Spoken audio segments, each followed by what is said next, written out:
Hi, my name is Ben and today I'll be talking to you about the native Brushed-Tailed Rock Wallaby. Appearance. The Brushed-Tailed Rock Wallaby is a medium-sized marsupial. It looks a bit like a kangaroo but smaller. It has a thick coat. The wallaby has long tail that helps it stand on 2 feet. It also has got 2 bigger back legs than its front. They have special pads on the bottom of their feet so they can grip onto the rocks when they are jumping. Scientific classifications.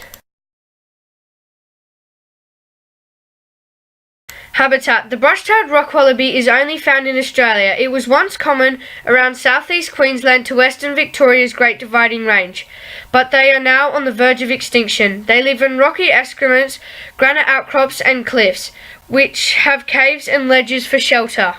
These rocky escarpments have helped it live because it has saved the animal from danger from predators. Today there are only 15,000 to 35,000 Brushed-Tailed Rock Wallabies left in the wild. In the wild, the Brushed-Tailed Rock Wallaby is very territorial. Once it is given birth to its young, it will protect an area of about 15 acres of land. Distribution. This picture shows that the rock wallabies mainly live in southeastern parts of Australia, from southeastern Queensland through eastern and central New South Wales and the Australian Capital Territory and Western Victoria.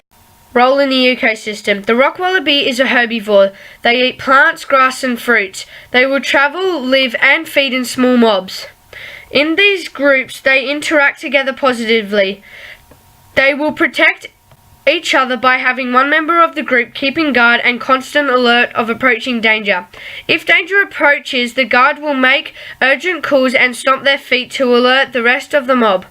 The rock wallaby has advantages of its high rocky areas as its lookouts.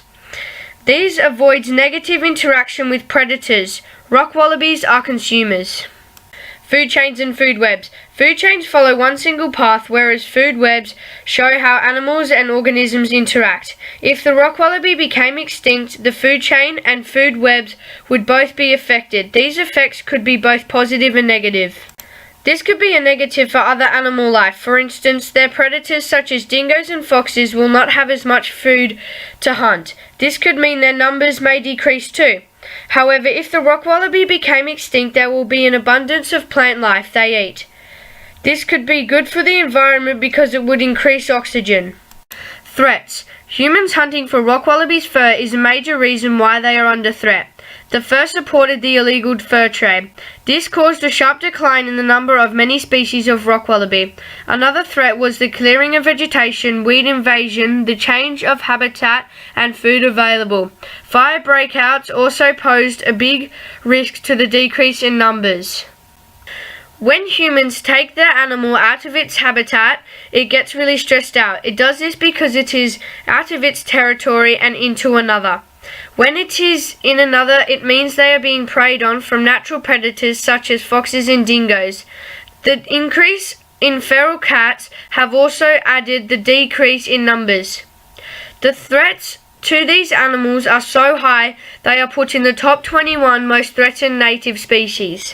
Saving rock wallabies. Taronga Zoo is taking part in the reintroduction program with New South Wales Brushed-Tailed Rock Wallaby Recovery Program.